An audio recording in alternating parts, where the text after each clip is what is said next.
오늘 오후에는 이 설교라기보다는 아마 이 특강이 될 겁니다. 그래서 사람들이 좀 궁금하게 생각하는 부분에 대해서 좀 특강을 좀 하려고 합니다. 그 설교 형식을 띈 특강이 될 테니까. 자, 오늘 오후에 이 주제가 뭐냐면 먼저 기도하고 합시다. 네, 기도하겠습니다. 사랑과 은혜가 풍성하신 위대하신 아버지 하나님, 아무것도 아닌 저희들을 주님께서 불러주셔서 하나님의 자녀로 삼아주셨습니다. 그리고 이 땅을 살아가는 동안에 우리에게 주의 사역을 위임해 주셔서 주님의 뜻을 이 땅에서 실행할 수 있도록 은혜를 베풀어 주신 그 크신 은혜로 인해서 감사를 드립니다. 우리가 주의 말씀을 공부하고 또 주의 말씀을 듣고 또 주의 말씀으로 우리가 넉넉하게 체험을 받아서 하나님께 쓰임받는 그런 도구가 되기를 원합니다. 이 시간 우리는 주님의 도구가 되기 위해서 이 자리에 모였습니다. 이 시간을 통해서 저희들이 합당한 그릇으로 주님 쓰실 수 있는 그런 그릇으로 빚어지는 시간이 될 수 있도록 성령님께서 친히 역사해 주시기를 원합니다. 저희들의 우둔한 마음을 일깨워 주시고 저희들의 굳어져 있는 이 마음을 갈아엎어 주셔서 옥토가 되게 하시며 말씀의 씨앗이 우리 마음밭에 떨어질 때에 100배, 60배, 30배의 결실로 이어질 수 있도록 이 시간을 우리가 집중해서 잘 선용하게 해주시기를 원합니다. 사랑하신 주님, 우리 교회의 사역의 필요들을 주님 채워주시고 또 우리가 규모와 짜임새가 있는 그런 교회로서 성장할 수 있도록 주님께서 인도해 주시기를 원합니다. 자비로우신 아버지 하나님, 이 부족한 종의 입술을 주님께서 주관해 주십시오. 우리 모두가 이 시간을 통해서 하나님의 귀한 말씀을 마음에 풍성히 담는 그런 시간이 되게 해주시기 원합니다. 모든 것을 주님 손에 의탁합니다. 주 예수 그리스도의 이름으로 기도했습니다. 아멘.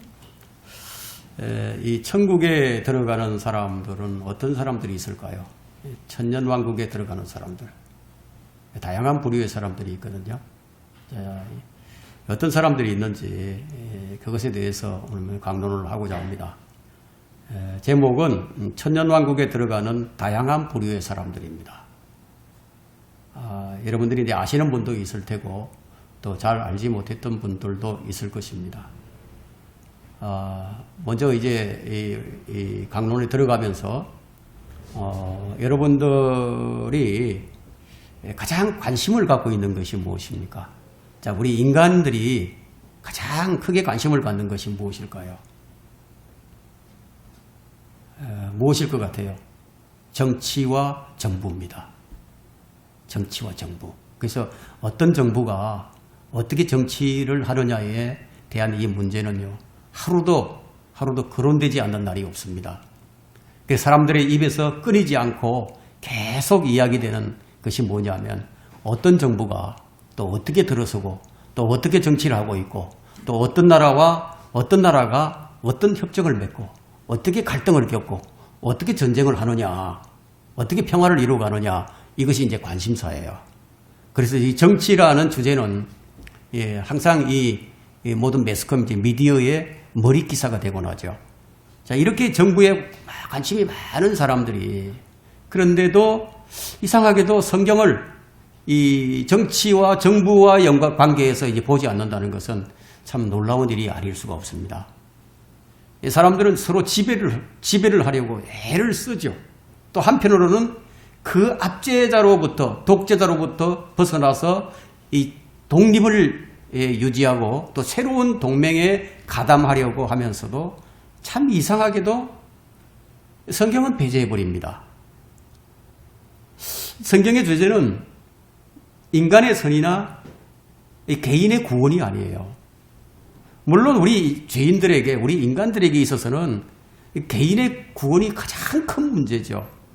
그러나 최초의 죄인이나 구세주가 나타나기 전부터 성경은 이 다른 주제를 다루고 있는 거예요. 그 주제가 뭐냐면 바로 왕국입니다. 이 왕국이라는 주제는 이 보편적인 이 중요성을 띠고 있습니다. 이 사람들은 뭔가를 찾죠. 뭔가를 찾고 또 뭔가를 지지하기 위해서 죽어갑니다. 그것이 무엇이든지 간에 사람들은 그것을 위해서 6,000년간 서로 죽여왔어요. 6,000년간을. 인간을 살리는 정부를 만들기 위해서 인간을 죽인다는 것은 이 역사가 증명해주고 있는 가장 모순된 일입니다. 인간은 그렇게 하면서 항상 평화에 접근해 나가고 있죠. 하지만 결코 평화에 도달을 아직 못했습니다. 이런 가운데서 인간은 미래를 향해서 이상사회를 건설해 나가고 있는 거예요. 이상사회를. 그래서 정부는 그 이상사회를 건설하고 있다는 그런 암시를 줄 만한 그런 희망적인 메시지, 희망적인 그림들을 지속적으로 이제 보여줘야 하는 거예요. 예, 여러분 이제 그제부터 바이든과 이제 윤석열 대통령이 이제 만나는 것을 이제 우리가 봤죠. 무엇 때문에 만났겠습니까? 바로 이런 것들을 위해서 만나는 겁니다. 인간은 인간 정부의 미래에 대해서 관심이 참 많아요. 뭐 얼마나 더 많은 사람들이 자유를 이제 가지게 될 것인지, 얼마나 더 많은 사람들이 자유를 빼앗기게 될 것인지, 얼마나 더 많은 사람들이 죽임을 당하게 될 것인지, 예? 어떤 정부가 그 일을 해낼 수 있는지, 어떻게 그 일을 해낼지 등에 대해서 관심을 갖는 거예요. 그러면서도 인간들의 속성과 실체를 자세하게 기록해 놓으신 그 성경, 이 성경에 모든 것이 기록되어 있단 말이에요. 그래서 이렇게 기록하신 하나님께서 인간들이 가장 관심을 가지는 것에 대해서 논하지 않으신다는 것은 생각도 할 수 없는 일이라는 거예요. 하나님께서는 다 개입을 하고 계신다는 거예요. 성경은 흔히 생각하듯이 구원에 초점을 맞추어서 기록된 것이 아니라 인간들의 관심사와 마찬가지로 정치와 정부를 주로 다루고 있는 거예요. 그 구약의 역사를 보면 전부 정치죠. 왕국이에요. 자, 그래서 이것을 우리가 성경적인 용어로 뭐라고 얘기하느냐? 왕국이다. 이렇게 얘기한대요. 왕국. 그럼 왕국에는 뭐가 있어야 하죠? 반드시 뭐가 있어야 하는데 왕이 있어야죠. 왕국에는. 그래서 성경이 말씀하시는 궁극적인 왕은 바로 예수 그리스도십니다. 그분의 완전한 왕국이 이 땅에 세워지는 그 시점을 향해서 지금 역사는 지금 흘러가고 있다는 거예요. 그게 진행되어 가고 있는 거예요. 그래서 성경은 이 창세기부터 요한계시록에 이르기까지 일관되게 지금 이 주제를 다루고 있는 겁니다. 그래서 성경에서 가장 웅장한 주제가 바로 왕국이에요. 왕국. 실제로 왕은 2000년 전에 오셨죠. 오셨지만 그 왕께서 나타나시기 4000년 전부터 인류의 시작이 되면서부터 이 왕국은 있어 왔다는 거예요. 그 왕께서 지금 출현하신 후 지금 2000년이 지났죠. 2000년이 지난 오늘에도 그 왕국은 여전히 예언의 대주제예요. 예언의 대주제로서 우리 앞에 지금 위치해 있습니다. 하지만 지금의 이 세대들은 이 왕국에 대해서는 무지하다고 할 만큼 알지를 못합니다. 하나님의 나라와 천국을 구분하지 못하고 지금 이 두 나라를 같은 것으로 여기면서 그냥 천국, 천당, 셋째 하늘, 이 왕국을 셋째 하늘나라로 잘못 알고 있다는 거예요. 그러나 성경은 분명히 왕이신 주 예수 그리스도께서 재림을 하셔서 왕국을 세우시고 다윗의 보좌에 앉으셔서 친히 이 땅을 통치하실 것이 예언이 되어 있다는 겁니다. 오늘 우리는 이 왕국에 대해서 확인해보고 사람들이 가장 궁금하게 생각하는 과연 그 왕국에 누가 들어가느냐, 어떤 부류의 사람들이 들어가느냐, 뭐 그리스도인들만이 들어가는 것이냐, 아니면 유대인들만 들어가는 것이냐. 그것을 성경을 통해서 고찰을 해보고 여러분이 가지고 있는 이 궁금증을 이 시간을 통해서 다 날려버리기를 바랍니다. 자, 천년왕국에 누가 들어가는가를 알려면은 먼저 천년왕국이 어떤 것인가 그것을 알아야 알고요. 또 이 천년왕국을 알려면 천국과 하나님의 나라를 구분할 줄 알아야 된답니다. 구분해야 된다. 그리고 하늘나라의 의미도 알아야 됩니다. 신약 시대에 구원받은 성도가 죽으면 어디로 가죠? 하늘나라로 간다. 그 셋째 하늘로. 헤븐리 킹덤, 하늘나라로 간다. 이 표현은 헤븐리 킹덤이라는 이 표현은 신약 성경에 딱 한 번 나와요. 디모데후서 4장 18절에 딱 한 번 나오는데 사도 바울이 거기를 갔다 왔어요.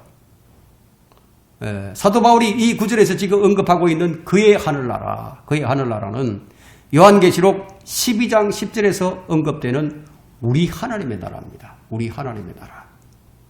자, 이 말은 이 나라는 이 말 그대로 이 나라는 말 그대로 어디 있느냐? 하늘 위에 하늘층이 있잖아요. 1층, 2층, 3층이 있는데 그 셋째 하늘에 있고 그곳은 높고 거룩한 곳입니다. 이사야 57장 15절에 그 말씀을 하고 있죠.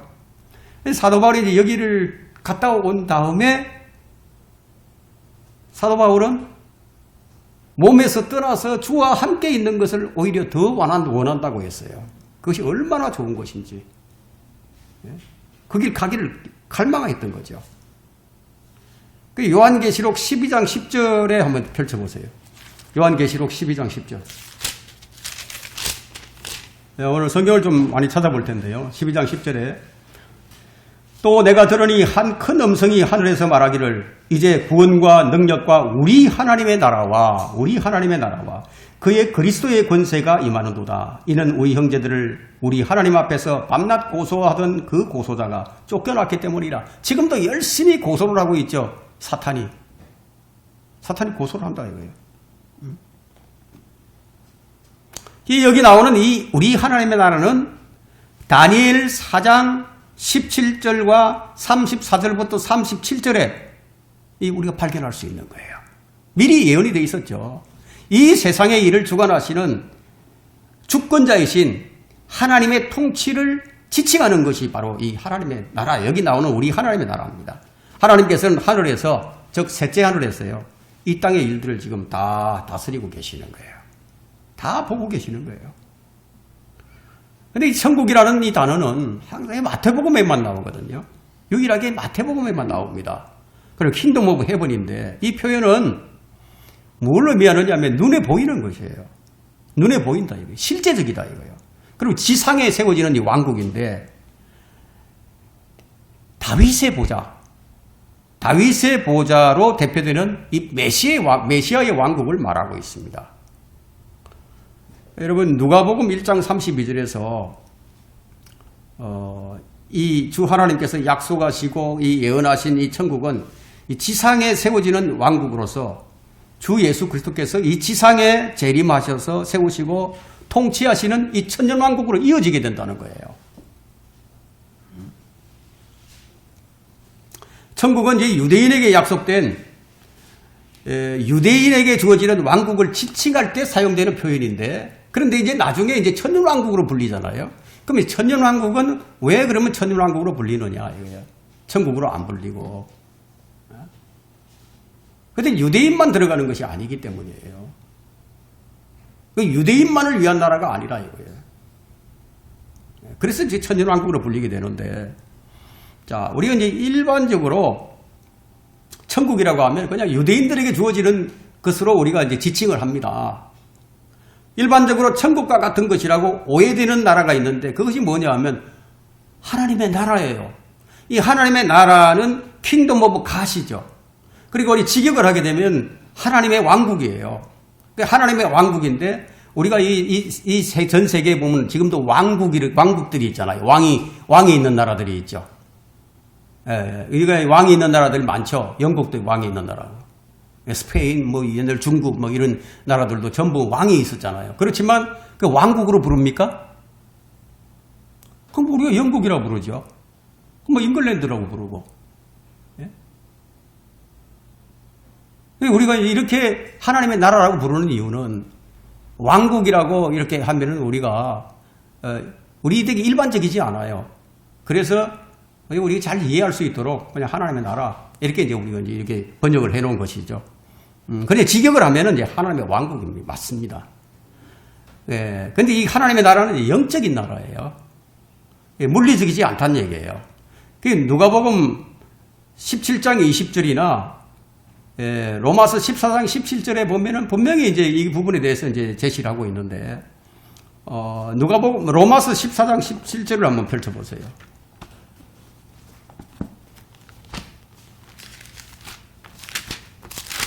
로마서 14장 17절에는 하나님의 나라는 하고 나옵니다. 하나님의 나라는 먹고 마시는 것이 아니라 다만 성령 안에서 의와 화평과 기쁨이니. 근데 이제 이게 말이에요. 나중에 설명을 하겠지만, 이 하나님의 나라라고 할 때, 이렇게 영적인 나라로 이렇게 이제 지칭될 때도 있고, 이렇게 언급될 때도 있고, 또 다른 부분에서는 이렇게 지칭되는 것이 아니라 물리적인 나라로 지칭되는 곳도 있단 말이에요. 그래서 사람들이 이것을 두 가지를 읽게 될 때는 막 헷갈릴 수밖에 없게 됩니다. 오늘 이제 여러분들이 이제 이것을 정확하게 이제 알게 될 텐데요. 신약 시대의 성도들이 거듭나서 들어가는 나라가 바로 영적인 나라인데 그 나라를 가리켜서 하나님의 나라다 이렇게 부른다 이거예요. 이 하나님의 나라는 교회 시대에 우리 교회에게 주어진 약속된 영적인 나라라는 겁니다. 그래서 우리가 교회를 지칭을 할 때 그 교회를 향해서 천국을 지칭을 할 때 어떻게 사용되느냐 바로 이 표현이 사용된다. 하나님의 나라로 사용된다. 두 가지가 이제 쓰이고 있다는 거예요. 영적인 나라와 물리적인 나라 두 가지가 다 같이 쓰인단 말이에요. 이쪽에서는 이렇게 쓰이고 저쪽엔 저렇게 쓰인다고요. 그러니까 헷갈리죠. 예. 자, 하나님의 나라를 유업으로 받는다고 말을 할 때요. 우리가 유업으로 받는다 이거야. 자, 하나님의 나라를 유업으로 받는다. 고린도전서 6장 9절과 10절, 갈라디아서 5장 21절에는 하나님의 나라를 상속받지 못한다고 딱 이런 말이 나오거든요. 그러면은 하나님의 나라를 유업으로 상속받지 못한다는 이 말이 되는데 이때는 영적인 나라가 아니라 실제적인 천국을 지칭하고 있다는 겁니다. 이해가 조금 되십니까? 이때 이제 하나님의 나라는 천국을 포함하고 있기 때문에 그래요. 천년왕국에는 이 하나님의 나라가 천국과 합쳐져 가지고 하나가 되어 있다는 얘기예요. 그 바울 서신에 기록된 하나님의 나라는 영적인 나라인 하나님의 나라를 말할 때가 있고 천국을 포함해서 하나님의 나라를 말할 때가 있다는 거예요. 자, 우리가 이것을 잘 구분을 해야 됩니다. 바울 서신 가운데서 고린도전서 6장 9절 또 갈라디아서 5장 21절의 경우는 한번 고린도전서 6장 9절 한번 펼쳐보세요. 자, 고린도전서 6장 9절에는 갈라디아서하고 같은 내용인데요. 6장 9절에는 불의한 자는 하나님의 나라를 상속받지 못한다는 것을 너희가 알지 못하느냐. 속지 말라. 하나님 음행하는 자들이나 우상숭배하는 자들이나 간음하는 자들이나 여자처럼 행세하는 자들이나 남자 동성연애자들이나 도둑질하는 자들이나 탐욕을 부리는 자들이나 주정뱅이들이나 욕설을 하는 자들이나 착취하는 자들은 하나님의 나라를 상속받지 못하리라. 이게 상속 못 받는다고 얘기가 나오죠. 갈라디아서 5장 21절도 똑같아요. 자, 이런 경우에는 천국을 포함하는 하나님의 나라를 말하고 있는 겁니다. 이 외에 다른 곳에서 나오는 하나님의 나라는 영적인 하나님의 나라를 의미하고 있다. 여러분들이 이렇게 이해를 하시면 됩니다. 자, 천국과 하나님의 나라가 천년왕국에서 하나로 합쳐진다. 천년왕국은 유대인과 이방인과 하나님의 교회 모두에게 적용되는 표현이에요. 영원한 왕국에 앞선 영원 세계로 들어가기 앞서서 주어지는 천년 동안의 왕국 통치를 의미한다고 볼 수 있습니다. 이것이 이제 상속이에요. 하나님의 나라를 상속받는다. 이건 우리 교회 시대에 주어진 그런 말씀이거든요. 그래서 천년왕국에는 유대인이나 신약 교회 시대의 성도들만이 들어가는 것이 아니라 다양한 부류의 사람들이 함께 들어간다는 겁니다. 그 어떤 사람들이 들어가느냐 이거예요. 유대인과 이방인과 하나님의 교회가 총체적으로 연관되어서 참여하는 최대의 사건은 어린 양의 혼인식과 바로 이 천년왕국이에요. 그리고 백보자 심판이에요. 총체적으로 거기서 이제 다루어진다는 얘기예요. 그럼 천년왕국에 누가 들어가느냐라는 주제를 효과적으로 고찰하기 위해서 우리가 어린 양의 혼인식에 참여하는 대상과 함께 이것이 다루어져야 하는 겁니다. 자, 그러면 천년왕국에 누가 들어가느냐? 시대에 따라서 천년왕국에 들어가는 다양한 사람들이 있어요. 자, 율법 이전 시대가 있었죠. 그럼 율법 이전 시대에 구원받은 성도들이 있단 말이에요. 이들이 들어간다는 얘기예요. 혼인식에 참여하거든요. 그 다음에 율법 시대 동안에 율법 하에서 구원받은 유대인들이 있다는 얘기예요. 자, 여기 이제 유대인들인데요. 구약 성도들은 유대인들은 아니었죠. 그러니까 율법 이전에 있었던 사람들은 유대인들이 아니에요. 유대인들은 율법 시대 동안 구원받은 그 사람들, 이 유대인들이 들어간단 말이에요. 그리고 교회 시대에 구원받은 성도들이 들어간다요. 그리고 우리는 통치자로서 들어가는 거예요. 상속을 받으니까 통치자로서 들어가게 됩니다. 그리고 환란 시대에 구원받은 유대인들이 있어요. 환란 시대에 구원받는 유대인들, 환란 시대에 구원받는 이방인들이 있죠. 이 사람들이 또 들어간단 말이에요. 그리고 환란이 끝난 후에 주님께서 재림하셔서 지상에서 구원받는 환란 성도들이 또 있단 말이에요. 그 백성들이 있단 말이에요. 그들도 유대인들도 있고 이방인들도 있단 말이에요. 이 사람들도 또 들어간단 말이에요. 이제 들어가는데 이제 어떤 형태로 들어가느냐. 여기서 이제 달라지게 되는데요. 자, 나중에 이제 그 부분에 대해서 설명을 할 겁니다. 왕이신 주 예수 그리스도가 오셔야만이 천년왕국은 시작이 됩니다. 그분이 안 오시면 천년왕국 시작이 안 됩니다. 그러면 이 땅에 천년왕국을 세우고 천년을 통치하기 위해서 재림하시는 주 예수 그리스도를 성경은 어떻게 표현하고 있느냐. 시편 19편 5절에서는 신랑방에서 나오는 신랑이라고 표현을 합니다. 신랑방에서 나온다. 솔로몬 노래 3장 11절에는 신랑이 왕관을 쓰시는데 이 왕관을 쓰시는 것은 이 혼인식을 위한 것이고요. 혼인식. 그럼 우리가 이제 천년왕국에서 어린 양의 혼인식에서 이제 왕관을 쓰는 사람들이 있습니다. 우리는 이제 그리스도의 심판석에서 면류관을 받게 되죠. 그 면류관이 뭡니까? 왕관이죠. 면류관은 왕관이에요. 다스리는 거예요. 통치권이 있는 겁니다. 예수님도 면류관을 다시 쓰신단 말이에요. 그래서 어린 양 혼인식을 마치신 주님께서는 만왕의 왕입니다. 만왕의 왕. 초림 때는 유대인의 왕으로 오셨는데, 천년왕국 때는 그분은 만왕의 왕으로 오신단 말이에요. 좀 차이가 나죠? 그 유대인들만 위해서 오셨는데, 이제는 아니다 이거예요. 이제는 만왕의 왕으로서 전 세계, 이 땅 모두를 위해서 그분이 다시 오신다는 겁니다. 그럼 성경에는 500번 이상이나 지금 실제적인 왕국을 얘기를 합니다. 500번이 넘어요. 하지만 이것을 부정하는 사람들도 있는 거예요. 로마 가톨릭과 함께하는 무천년주의자들이 있습니다. 이 사람들은 실제적인 왕국이 전혀 고려되지 않습니다.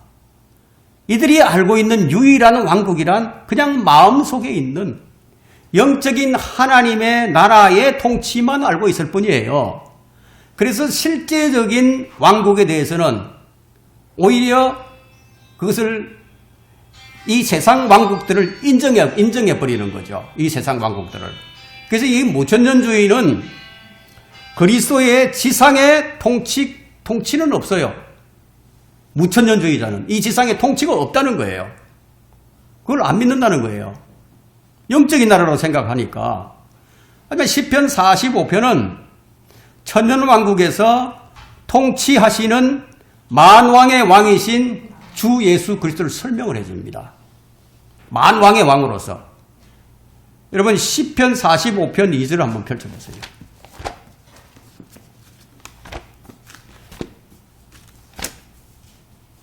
시편 45편. 자, 2절을 한번 보게 되면 왕은 하고 있죠. 왕. 이게 이제 만왕의 왕입니다. 왕은 사람의 자손들보다 더 아름다우셔서 사람의 자손들보다 더 아름답답니다. 은혜가 입술 속에 부어졌으니 그러므로 하나님께서 왕을 영원히 복주셨나이다. 참 더 아름다우신 왕으로서 표현이 되고 있죠. 이분은 갈보리 십자가 때와는 전혀 다르게, 자, 갈보리 십자가 때와는 다르게 이제 부활하고 영화롭게 되신 주 예수 그리스도였어요. 부활하시고 영화롭게 되셨다. 그게 영광의 왕이십니다. 빌라도에게 말씀하셨던 지금은 나의 왕국이 여기에 속한 것이 아니리라고 하신 이유가 바로 이 때문이었습니다. 그분이 영광을 받으셔야 되거든요. 자, 왕은 하나님이면서 동시에 그리스도이시다는 것을 나타낼 수 있는데 시편 45편 6절에 보게 되면 오 하나님이여 주의 보좌는 영원무궁하며 주의 왕국의 홀은 의로운 홀이이다. 그 다음에 아까 2절은 읽었고요. 7절 한번 보세요. 왕께서는 의를 사랑하시고 악을 미워하시나니 그러므로 하나님 곧 당신의 하나님께서 당신께 기쁨의 기름을 부어 당신의 동료들보다 우위에 두셨나이다. 모든 만물 위에 두셨다.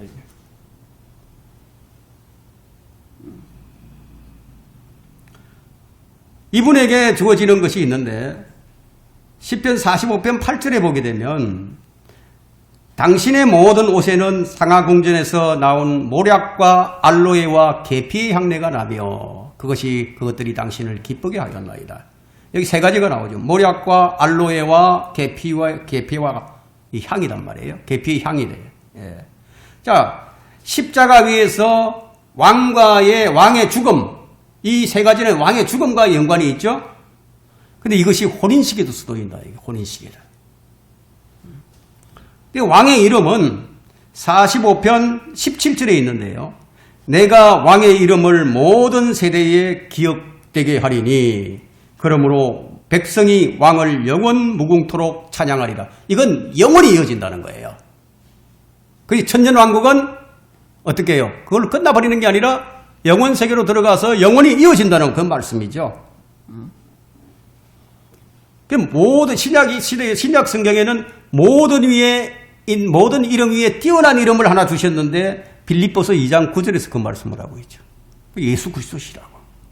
백성이 왕을 영원무궁토록 찬양할 것이며 그 이름이 위대하게 될 것이라고 말라기 1장 11절에 말씀하고 있고 이것이 바로 그 왕국과 권세와 영광이 영원무궁토록 아버지의 것이옵니다. 아멘 라고 성경이 말씀하신 이유가 됩니다. 왕이신 주 예수 그리스도께서 영광스럽게 재림을 하실 때 이 세상 나라들이 우리 주와 그리스도의 왕국들이 되어서 천년왕국이 이 땅에 세워지게 되고 의와 화평의 통치자가 실현되는 것이 계시록 11장 15절에 나옵니다. 하나님께서는 이미 역사 속에서 그분의 최초의 창조를 회복시키기 위해서요. 조치를 다 취하신 거예요. 그분은 계획들을 가지고 이제 계시고 또 이 계획들은 지금 이 세상에 많은 교회들이 있죠. 이 교회들이 무엇을 가르치든지 간에 신학 교수들이 무엇을 전달해 두든지 간에 어떻게 그분의 계획은 그대로 이루어져 간다는 거예요. 그 계획의 첫 번째 부분은 하나님을 사랑하기 때문에 그분께 영광을 돌리기를 원하는 죄 없는 사람들로 하늘과 땅을 채우는 거예요. 죄 없는 사람들로. 자, 이것이 진리다. 이것이 옳다. 이것을 우리가 어떻게 하는가? 이 세상 나라들도 강대국들 보세요. 우주 개발을 하죠. 수백억을 들여가지고 이 하늘로 올라갑니다. 예? 그래서 하늘을 사람들로 채우려고 지금 노력을 하는 거죠. 이 지구가 망해버리면은, 멸망하면 다른 곳으로 이주해서 살려고. 그래서 알다시피 그 방법에는 두 가지가 있는데 어떤 방법이 있느냐? 인간들의 방법이 있고 하나님의 방법이 있다. 인간들의 방식은 루시퍼의 방식이에요. 루시퍼. 사탄의 방식입니다. 그것은 이사야 14장 12절에서 14절에 상세하게 이제 묘사되어 있죠. 루시퍼가 어디로 올라가기를 원합니까? 하늘로 올라가기를. 셋째 하늘까지 올라가기를 원한단 말이에요. 자, 이렇게 해서 인간은 좌우의 과학자들과 우주 비행사들을 대동한 채 우주의 보좌에 스스로 앉으려고 하는 겁니다. 인간들의 방식은 참 쉽죠. 이번에 이제 바빌탑이 있죠, 바빌탑. 그 바빌탑이 바로 이런 것이었습니다. 인간들의 방식은 단지 타락한 지성과 마음을 극도로 발휘해서 이 지구를 벗어나는 방법을 찾은 후에 어디로 갑니까? 목성, 금성, 토성, 화성, 달, 뭐 이런 데 이제 거주하려고 합니다. 그리고 만약에 그들이 이제 그것을 정복을 했다 이거예요. 그 이주를 했다고요. 그러면은 그들이 자신의 나라, 자기의 나라라고 먼저 차지한 나라가 자기의 나라라고 주장을 하겠죠. 그죠?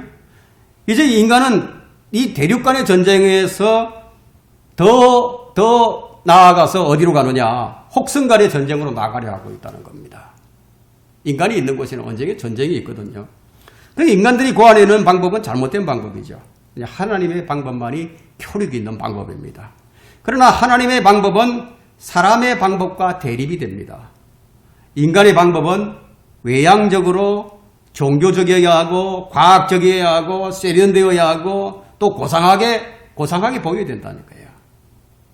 그럼 우리가 전체적으로 이 세상은 그냥 상업적인 이 상업적인 라이벌들과 또 야망으로 가득 차 있기 때문에 진짜 위기가 오면 어떻게 되느냐? 진짜 위기가 온다 이거야. 그러면 계엄령이 선포되죠. 그리고 무장 세력에 의해서만 그 질서가 유지되는 거예요. 자, 하나님의 최초의 계획에는 그런 요소가 전혀 없어요. 하나님의 최초의 계획은 하나님의 사랑에 보답하고자 그분께 영광을 돌리고자 하는 죄 없는 사람들로 이 땅을 채우는 겁니다.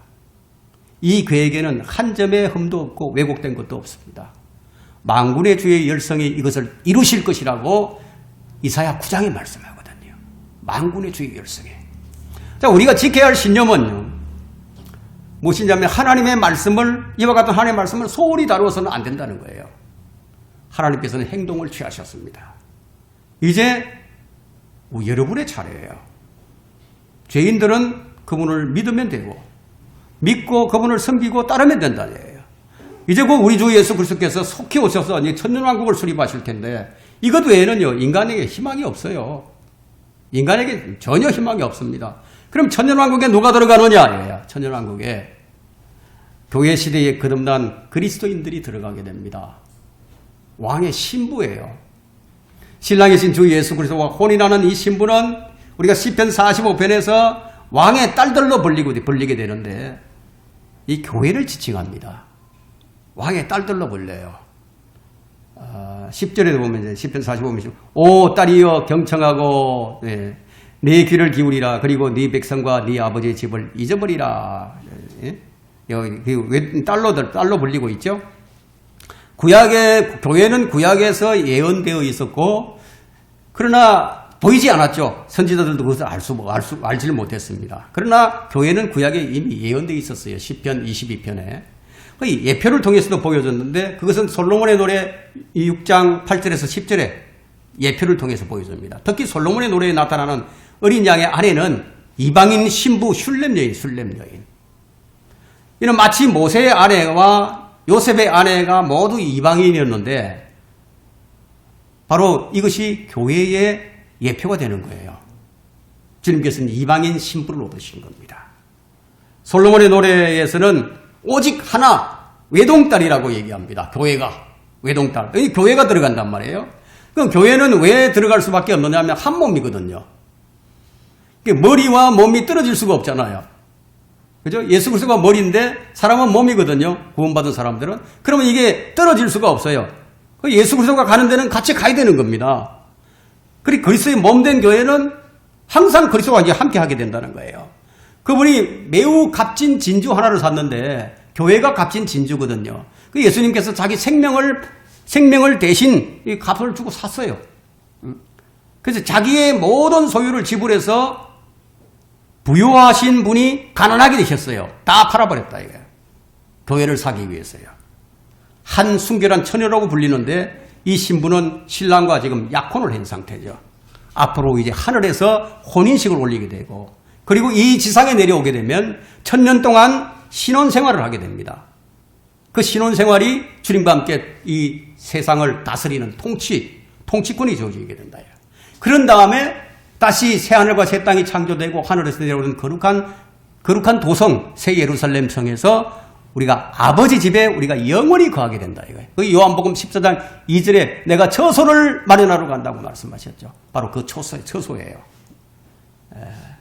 그러니까 우리는 온 땅의 통치자들로 불립니다. 여러분 보세요. 유대인들은 그 유대 지역만 다스리는 통치권을 가지고 되지만 자, 우리는 온 땅의 통치자들입니다. 시편 45편 16절에요. 왕의 자손들이 왕의 조상들을 대신하리니 왕께서 그들을 온 땅의 통치자들로 삼으시리다. 통치자들이 됐다. 그래서 그리스도의 몸된 교회가 예수 그리스도와 함께 통치하게 됩니다. 교회는 그리스도와 함께 한 공동상속자들로서 천년왕국에서 주님과 함께 통치를 합니다. 이 부분에 대해서는 로마서 8장 17절, 에베소서 3장 6절, 디도서 3장 7절 하나님께서 그리스도의 몸된 교회에 속한 그리스도인들을 왕들로 삼으셔서 지상에서 통치하게 하신다는 거예요. 이것이 계시록 1장 6절, 5장 9절과 10절에 나타나고 있습니다. 이제 두 번째 어떤 부류가 들어가느냐? 대환란 때 구원받은 환란 성도들이 들어갑니다. 그리고 대환란 때 구원받는 환란 성도들은 어떤 종류가 있느냐? 두 종류가 있죠. 유대인들도 있고 이방인들도 있다는 겁니다. 그럼 유대인 환란 성도들의 종류는 또 거기서 또 달라지거든요. 이제 여러분들이 이제 이런 걸 이제 아셔야 된다는 겁니다. 야, 처녀들로 불리는 자들이 있는데, 이 처녀들은 신부와는 구별이 됩니다. 처녀는 우리 고교에는 그냥 처녀, 단수로 쓰이지만, 이 환란 성도들은 처녀들로 불려진단 말이에요. 그래서 이 신부와 구별이 되는데, 여러분, 솔로몬의 노래 한번 펼쳐볼까요? 솔로몬의 노래 6장을 한번 펼쳐보세요. 솔로몬의 노래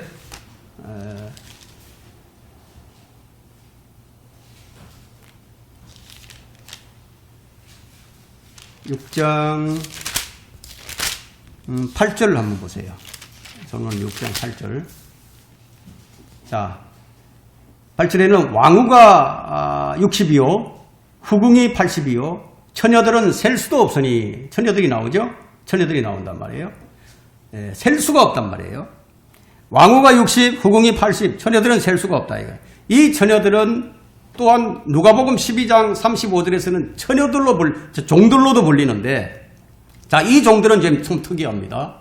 누가복음 12장 35절에 나오는 이 종들은 혼인식을 마치고 돌아오는 이 신랑과 신부를 맞이하는 자들이란 말이에요. 말하자면 천년왕국 이 셋째 하늘을 어린 양의 혼인식에 참여한 자들이 아니고 이 지상에서 재림하시는 우리 주님과 주의 군대를 맞이하는 사람들이라는 겁니다. 좀 다르죠? 이제 이런 종류가 달라진다는 얘기예요. 그 다음에 이제 마태복음 25장 9절에서 10절에 나오는 이 현명한 처녀들이 있어요. 5 처녀는 기름을 준비해서 다 준비를 잘했는데 5 처녀들은 기름을 준비하지 못했어. 그래서 어디를 못 들어가죠? 잔치에 못 들어갑니다. 그죠? 자, 근데 현명한 처녀들 하면 우리가 현명한 처녀들로 대표되는 자들이 누구냐? 유대인의 14만 4천 명이 현명한 처녀들의 대표가 됩니다. 이 자들은 계시록에 이제 동정들로 나오죠. 동정들. 각 지파에서 14만 4천 명이 12,000명씩 그러니까 14만 4천 명이 되죠. 이 처녀들로 불리는 사람들은 끝까지 견뎌서 구원받는 환란 시대의 유대인들입니다. 자, 이렇게 이제 두 종류가 나누어진다는 것을 이제 알 수가 있는데요. 좀 더 구체적으로 들어가서 계시록 7장에 이제 14만 4천 명은 대환란 때 이제 믿는 유대인들인데, 우리가 보통 하나님의 종들, 우리는 그리스도의 종들이라고 얘기하거든요. 지금 우리는 그리스도의 일꾼, 그리스도의 종이라고 하는데, 하나님의 종들이라고 얘기할 때는 계시록 7장 3절에 나오는데, 그건 이스라엘에게 쓰이는 표현입니다. 하나님의 종들 할 때. 근데 하나님의 종들로 불리는 이스라엘의 12지파 14만 4천 명이 여호와라는 하나님 아버지의 이름이 표시가 되는 거예요. 어디에? 여기 딱 표시가 된다는 얘기예요. 그래서 에스겔 9장 4절에서 8절, 계시록 14장 1절에 그게 딱 나타나 있거든요. 우리가 이제 성경을 대입을 해서 이런 이제 강의를 해야지, 성경에 없는 것을 얘기하면 안 된다는 얘기예요. 그런데 특이한 것은 14만 4천 명은 죽임을 당한다, 뭐 이런 언급은, 이런 구절은 없어요. 예표적으로도 이마에 표가 있는 사람은 죽지 않는다고 지금 말을 합니다. 에스겔 9장 4절에서 8절에. 어떤 사람들은 이렇게 얘기하죠. 뭐 14만 4천 명은 뭐 죽어서 부활한 몸으로 올라가기도 한다, 뭐 이런 얘기도 있는데, 그건 정확하지가 않죠. 정확하지 않습니다. 자, 에스겔 9장 한번 펼쳐보세요.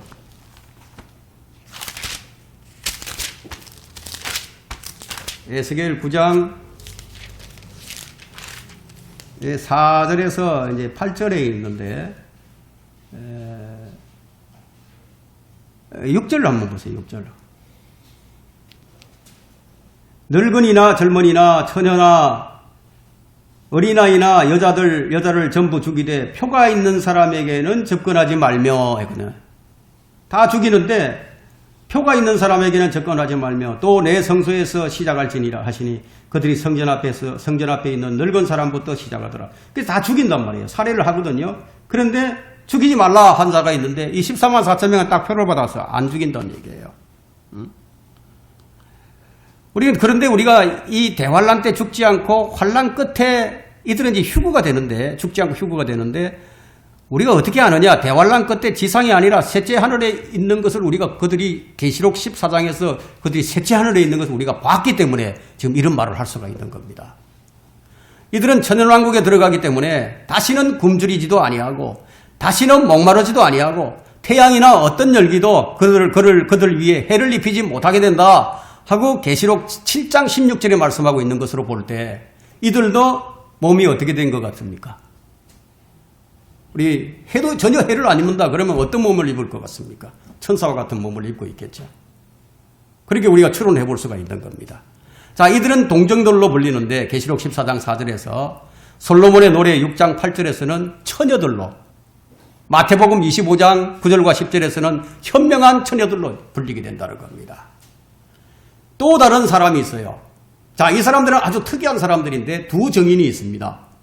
두 정인이 활동하는 42달은 3년 6개월이죠. 대환란 기간인데 후 3년 반이에요. 이들은 대환란 때 적그리스도에게 경배하지 않고 그의 이름과 숫자와 표를 받지 않음으로써 목배임을 당한 후에 휴거되는 환란 성도들을 예표해 줍니다. 환란 시대에는 표를 안 받으면 그냥 잡히면 죽는 거예요. 목배임을 당한다 이거예요. 그때 사형법이 목배서 죽이는 거예요. 자, 이들이 이제 우리가 어디에서 볼 수 있느냐면 성경 계시록 11장에서도 우리가 볼 수 있고 또 계시록 20장에서도 볼 수가 있습니다.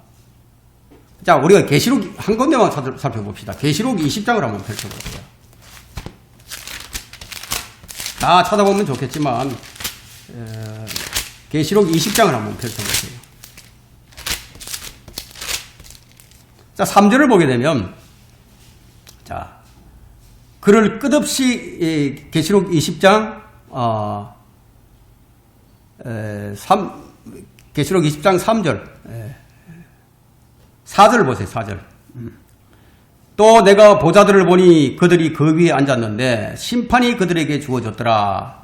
자, 이 심판이 주어진 사람들은, 보좌에 앉아있는 사람들은 누구냐면 우리 그리스도인들이거든요. 이 신약시대에 구원받은 그리스도인들인데 그 다음에 보면 또 하고 나옵니다. 또 다른 부류가 있다는 얘기죠. 또 예수에 대한 증거와 하나님의 말씀으로 인하여 이 유대인들입니다. 환란시대 유대인들입니다. 예수에 대한 증거와 하나님 말씀으로 인하여 목배임을 당한 사람들, 환란 시대에 구원받은 유대인들과 환란 시대에 구원받은 이방인들까지, 유대인, 이방인 이 두 종류가 목배임을 받았단 말이에요. 근데 여기 보면 혼들이라고 되어 있습니다. 목배임을 당한 사람들의 혼들도 보았는데 그들은 그 짐승에게나 그 형상에게 경배하지 아니하였을 뿐만 아니라 그의 표를 그들의 이마에나 손에도 받지 아니하였더라. 분명히 환란 시대가 맞죠? 자, 그러므로 그들은 살아서 그리스도와 함께 천년을 통치하더라. 그러니까 혼을 보았다. 혼.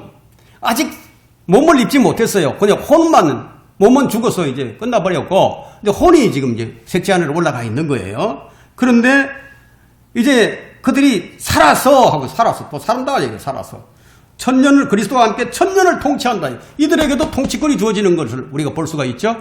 통치권이 주어진단 말이에요.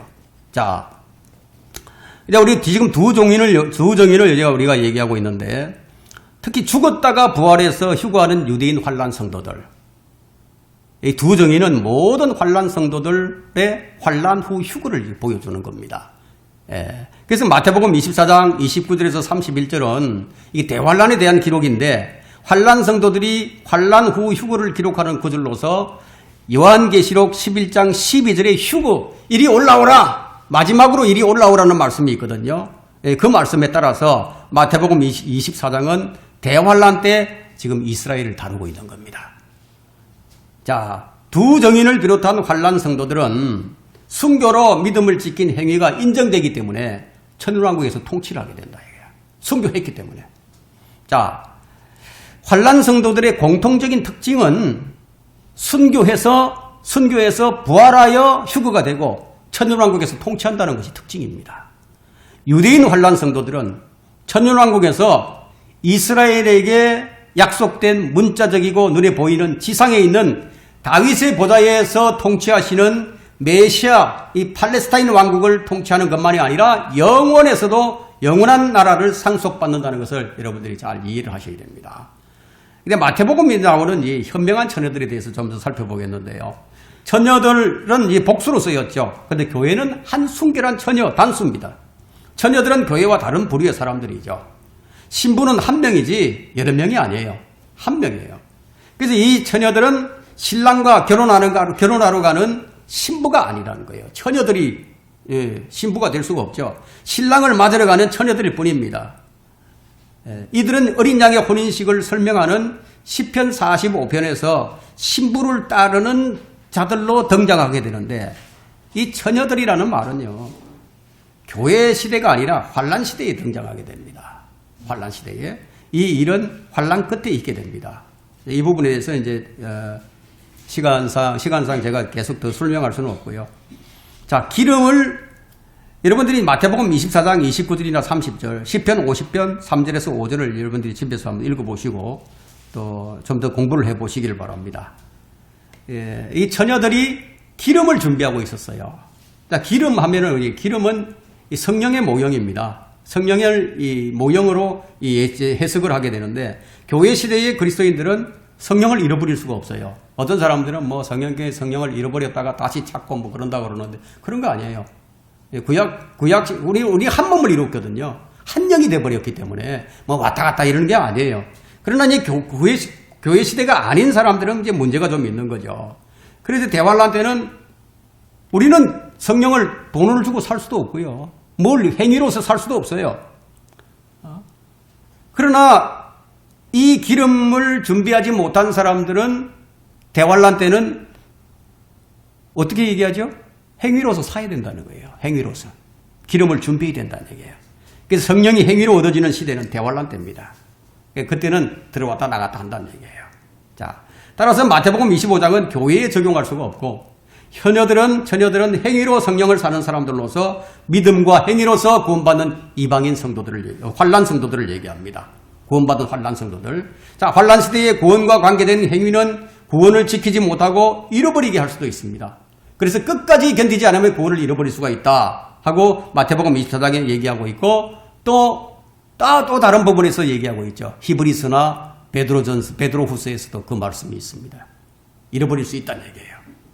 교회 시대와는 다르게 그들은 그리스도를 성실하게 기다리지 않는다면 구원을 잃어버릴 수도 있다는 것. 구원받고 나서도 대환란 때는 적그리스도의 표나 짐승의 표나 경배를 하게 되면 적그리스도의 짐승의 경배를 하게 되면 구원을 잃어버리게 된다는 얘기예요. 자, 어리석은 처녀들이 주님께 애원하는 말이 뭡니까? 어리석은 처녀들이 주여 주여 하고 이제 주여 주여 우리가 주의 이름으로 이런 것도 하고 저런 것도 했는데 어떻게 나를 모른다고 하실 수 있느냐고 항변을 하게 되겠죠. 그러나 주님은 나는 너를 전혀 알지 못한다. 내게서 떠나가라 하고 이렇게 말씀하시는 것이 마태복음 7장 21절에서 23절에 제시되고 있습니다. 자, 천년왕국에 들어가는 이방인 환란 성도들을 한번 살펴봅시다. 천년왕국에 들어가는 이방인 환란 성도들, 모든 민족들과 족속들과 백성들과 언어들에서 온 아무도 셀 수 없는 큰 무리, 흰옷을 입고 있는 큰 무리가 계시록 7장 9절에 나옵니다. 큰 무리가 나와요. 새를 헤아릴 수가 없다는 얘기죠. 너무 많아서. 계시록 7장 9절에 보면은 자, 이 일 후에 내가 보니 모든 민족들과 족속들, 모든 민족이에요. 모든 민족들과 족속들과 백성들과 언어들에서 온 아무도 셀 수 없는 큰 무리가 흰옷을 입고 그들의 손에는 종려나무 가지를 들고 보좌 앞과 어린 양의 앞에 서서 엄청난 사람들이 목배임을 받아서 죽는 거예요. 엄청난 사람들이. 한번 생각해 보세요. 지금 이 시대에 어설프게 예수님 믿다가 휴거 당하지 못하고 이 지상에 남는 사람들은 야, 이 휴거가 진짜였구나 라고 생각을 하고 대환란 때는 어떻게 하겠습니까? 죽어도 표를 안 받으려고 하겠죠. 죽어도 경배를 안 하려고 하겠죠. 그럼 그들은 목배임을 당하는 거예요. 이방인들입니다. 이방인들이. 흰옷을 입고 다닌다는 것은 대환란 때 믿음과 행위로 구원받은 성도들이라는 그런 뜻이 있습니다. 자,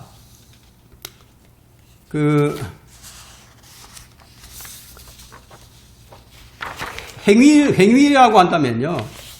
대환란 때 행위라고 한다면은 뭐 적그리스도 앞에서 주님을 부인하지 않고 순교하는 거예요. 대환란에서 나온 사람들로 자기 옷을 찢어 자기들의 옷을 씻어서 어린 양의 피로 깨끗게 한 사람이라고 계시록 7장 14절에 말씀하죠. 순교한 후에 부활하여 휴거되는 이방인 환란 성도들입니다. 이는 대환란 끝에 그들의 위치가 셋째 하늘에 있기 때문이에요. 셋째 하늘에 있단 말이에요. 그래서 이들이 올라왔구나. 우리가 이제 알 수 있는 거죠. 그래서 자, 이들은 혼인식의 정인들이 되는데 손님들이 됩니다. 그래서 환란 시대에 구원받은 이방인들이 손님이 된다는 거예요.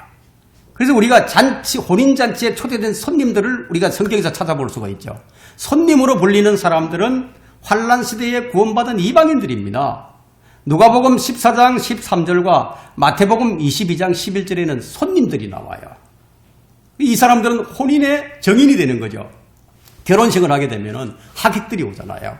그 하객들이 그 예식의 결혼의 정인이 되죠. 그런 자들이 된다는 겁니다. 혼인잔치에 초대된 것은 손님들이며 하고 마태복음 22장 10절에 나오고요. 혼인잔치는 유대인만이 아닌 손님들로 가득 채워지게 되는데 근데 초대는 되었으나 합당치 않은 유대인들도 있는 거예요. 초대장을 받고 안 가는 거죠. 너 못 가겠다. 안 간다 이거예요. 신부가 되는 초대를 받았는데도 나는 안 믿겠다. 그러면 신랑이 신부가 못 되는 거죠. 자, 이를 두고 바울이 사도행전 13장 46절에서 너희가 그 말씀을 외면한 자들이라고 말을 합니다. 바울이 전한 복음을 외면해버렸다 이거예요.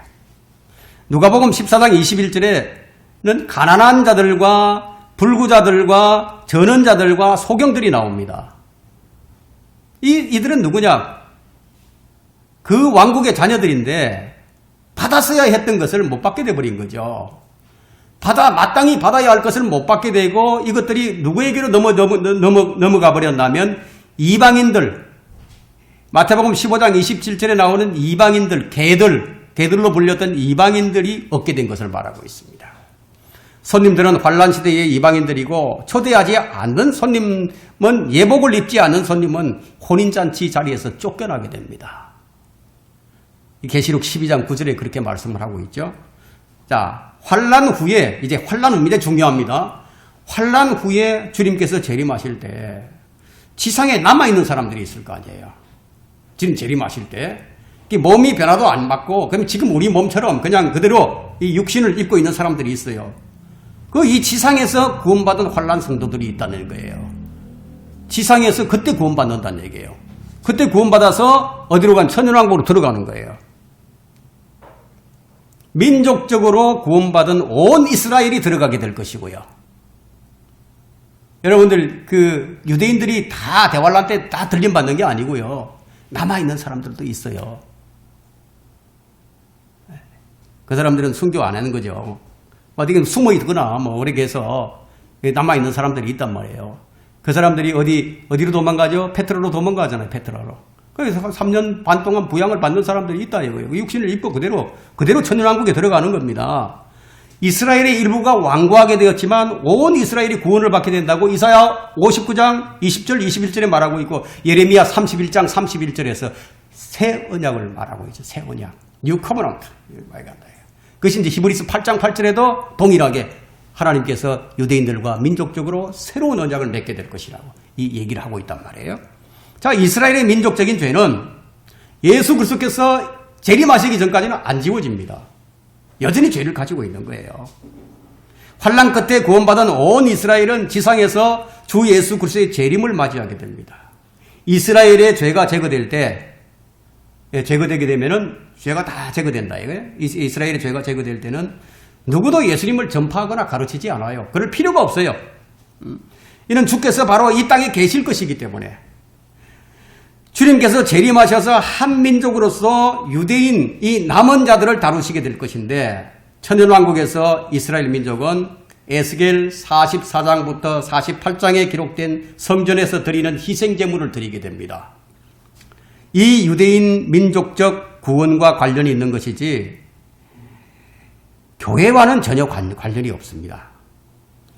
민족적으로 구원받은 온 이스라엘은 천년왕국의 백성이 되는데, 이건 몸이 변화되지 않았고 거의 천년을 살면서 번성을 하는 거예요. 계속 자식을 낳는 거예요. 이것이 이사야 65장 20절에 나옵니다. 100세에 죽은 자는 어린 아기와 같아요. 100세에 죽게 되면 그건 저주받은 자다. 수명이 나무의 수명과 같이 된다고 말합니다. 환경은 에덴 동산처럼 회복이 됩니다. 그래서 환란을 통과해서 천년왕국을 들어가는 것을 우리는 이제 그건 구원이다 이렇게 말할 수도 있습니다. 그러나 이들은 천년왕국에서 산상설교에 기록되어 있는 마태복음 5장에서 7장에 나오는 이 천년왕국의 헌법을 그대로 지켜야 된다는 거예요. 그래야 끝까지 구원을 지켜야 된다는 겁니다. 천년왕국에서도 구원을 잃어버릴 수가 있는 거예요. 자, 이제는 이제 양으로 분류되는 사람들이 있습니다. 양과 염소로 나누어지게 되는데, 이들은 마태복음 25장에 나오는 민족의 심판입니다. 양으로 분류되는 자들이 누구냐? 이방인들 가운데서 양으로 분류되는 사람들과 염소로 분류되는 사람들이 있는데, 이것은 주님께서 재림하시는 날의 심판을 예고하고 있습니다. 특히 이제 대환란을 통과해서 어찌어찌 해서 죽지 않고 끝까지 살아남은 자들이 있는 거예요. 이 대환란을 통과한 민족들의 심판이 행해지는 날인데, 모든 민족들 중에서 각 사람들을 양과 염소로 나눠버리는데, 그 기준이 뭐냐? 믿음의 여부가 아니라는 겁니다. 그게 뭐냐? 유대인들, 내 형제들 가운데 가장 작은 자 하나를 어떻게 대우했는가? 즉 유대인들이 핍박을 받고 있을 때 그들을 어떻게 해줬는가? 어떤 선대를 해줬는가? 바로 그 행위에 따라서 이제 양과 염소로 나눠져 버린다는 겁니다. 그러니까 교회는 그리스도의 심판석에 서게 되고, 유대인들을 선대함으로써 구원받는 것이 아니기 때문에 이 민족의 심판은 교회 시대에게 적용되는 것이 아니라 환란 때 남은 사람들, 환란 때 살아남은 이방인들에게 적용이 됩니다. 이들은 지상에서 주 예수 그리스도의 재림을 맞이하는 이방인들 중에서 이스라엘을 선대한 이방인들로서 이들이 바로 천년왕국의 백성이 된다는 거예요. 백성, 통치자가 아닙니다. 백성입니다. 백성이 된다 이거예요. 이들은 지금과 같은 몸으로 거의 천년을 살면서 번성을 합니다. 이들은 온 이스라엘 백성처럼 천년왕국에서 산상설교에 기록되어 있는 헌법을 지켜야 한다는 거예요. 그래야 영원 세계로 들어가게 된다는 겁니다. 네, 마지막으로 어린 양의 혼인식에 참여하는 하객들이 있는데 이 하객들은 4그룹으로 나눠지게 됩니다. 어린 양의 혼인식에 4그룹이 참여한다. 하객들로 손님들이다. 여기 이제 몇 개의 그룹이 등장하게 되는데요. 아까 우리 솔로몬의 노래 6장 8절로부터 9절을 읽었죠. 왕후들이 나왔고 후궁들이 나오고 처녀들도 나오고 비둘기도 나오고 딸들이 나와요.